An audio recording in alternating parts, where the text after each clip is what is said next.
If you're confused by the new scanner mechanics that we got in update 3.14, then stay tuned because today we're gonna go through it in detail, tell you what keys to press, when and why. This video is brought to you by Rich Wallet. Rich is redefining the wallet with their compact wallets made from premium materials. Their wallets are easily half the size of traditional wallets, but despite that, they can still hold up to a 12 card and has a money clip on the side. Want to carry coins or key? No problems. Rich got you covered with their optional cavity tray. All their wallets also come with RFID blocking to prevent digital theft. So check out Rich Wallet on rich.com/D2EA and use offer code D2EA to get 10% off. Hello ladies and gentlemen, welcome back to Star Citizen. With 3.14 we got a new scanner mechanics for locating rocks and ships, and it's a little bit different compared to what we had before, so we're going to talk about it today. First of all, you need to understand that the scanner is now divided into basically three main components. You have your active ping, you have your passive scanners, and you have your active scanners. So I guess the ping and the scanners, you can kind of say they work together. Now, if you hit your tab key, you can see here, your ship will send out a ping and it will scan the surrounding area, and if there's anything of interest, it will then show up. Now, you can control which cone this ping is sent in by pressing the period and the comma key. You can now see here on the UI, out on the left hand side, you can see how this little bar moves back and forward. So clicking period, it gets narrow, and you can see the little field of view with the red degree angles indicated. And that shows how big of a cone in front of you. I recommend, if you're out, for instance, prospecting for rocks and you're mining, that you set this to 180 degrees. Because you are not interested in the rocks behind you. You should always, when you're prospecting, move in the same direction. And you're not interested in stuff behind you because those already rocks you discard. So I set it to my active ping to 180 degrees, meaning when I ping, I should only see stuff in front of me. Now, luckily here, we already have ourselves our first little target. We can see we have a rock out here, about 8.5 kilometers away. If you press V on your keyboard, you will now go into your active scanner. Now, the active scanner also has a scan radius, and as you can see here, you can use your scroll wheel, like so, to increase or decrease. Let's get a darker background here so it's easy to see. There we go. You can see how I can increase or decrease. Now, the target here that just disappeared, so now another pulse. There it is. The target here is too far away for my scanner to pick it up. You can see on the left-hand side of this scanner UI down here in the corner, it says signal strength, and we have no signal strength on this right now. So we're gonna have to make our way a little closer. Oh, and there we go already. We can see now as we're moving in closer how our percentages go up. What you can also do is, can you reduce that scanner size? Just fire off another ping. There we go. You can reduce that scanner size, and look what happens to the signal strength as I reduce it. So as I home in the signal strength also goes up. When you have sufficient signal strength, you can do an active scan of it. You can, by holding down the mouse key, you can now see at the top of the screen it says scanning, and you get a scanning indicator on the left.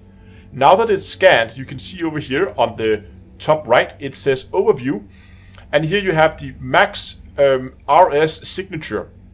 When you're scanning rocks, each rock will have a signature of 5,000. So that means now I know for sure that this is a single rock. There's only one rock here because of the signature was 5,000. If it was 2 rocks, 10,000, 3 rocks, 15,000. You get the idea. Now next, let's keep this one pointed in nice and narrow, and we're gonna keep going in, and you will see how this will turn into a different signature. Now I could, when I have sufficient scan strength, I could do another active scan, and if I get close enough, I might be able to actually get a full resolution of it. Now there it goes. Now it picked up a target. It hasn't been able, it's pinpointed it, it now knows where it is, but it hasn't been able to resolve it yet. It just knows where it is, doesn't know what it is. So now when I have this type of target, the little white square here, I have two options of what I can do. I could now do an active scan again, as you saw before, holding down the mouse. You can see it goes and says scanning. I'm not going to complete that scan. If I did that, I would then get a full scan of the rock. I could also just keep moving in closer, and eventually my passive scanner, there we go, especially in space, the passive scanner picks it up very, very quickly. If you're on the surface, you have to get a little bit closer before it picks it up. And eventually you're going to be able to go close enough that you can do a more detailed scan of it. So there you go.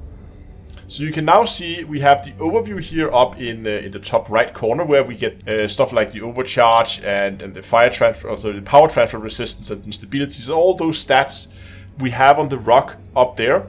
And further down we have the carrying menu that shows us what materials are in it. Now the percentages it shows are a little weird. I haven't been able to figure out the math behind those. They don't make a lot of sense to me, but they are correlated with the amount of a material that you have in the rock. When you are out prospecting, if you're looking for rocks, here's the workflow that I go through.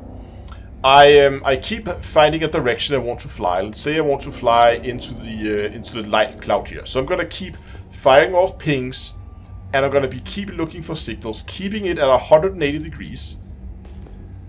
Once a signal has been located like that, I will point my ship towards it, and I'm gonna fly towards it until I get until I begin to get a little bit of signal strength from it. There we go. As soon as I get signal strength, I can begin to scan. I need to have some signal strength in order to scan.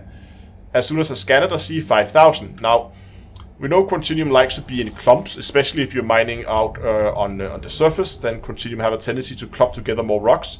So this can help you early on. Oh, there's actually a rock there that we missed. On the other side, you see that? We actually picked it up on passive scanner because it didn't ping again. So we picked it up on passive scanner this time. But they like to clump together, so if you're looking for clusters of rock, you can use this early scan to indicate whether you are on a cluster or not.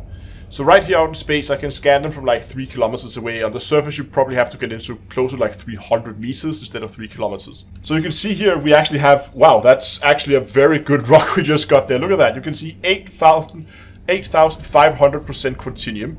And it is a 5,200 mass rock. So if we move closer, we're gonna, if you are in a mining ship, of course, we are gonna be able to press M. And now you can see here as we get close, those 8,000 something now translate into 48% Quantinium with a mass of 5,200. That is very, very good. Now, before you leave, I just want you to consider to go down and subscribe to the channel if you want more Star Citizen content or other space games that I cover. That would really mean a lot to me. Thanks a lot for watching, and until next time, I will see you guys in space.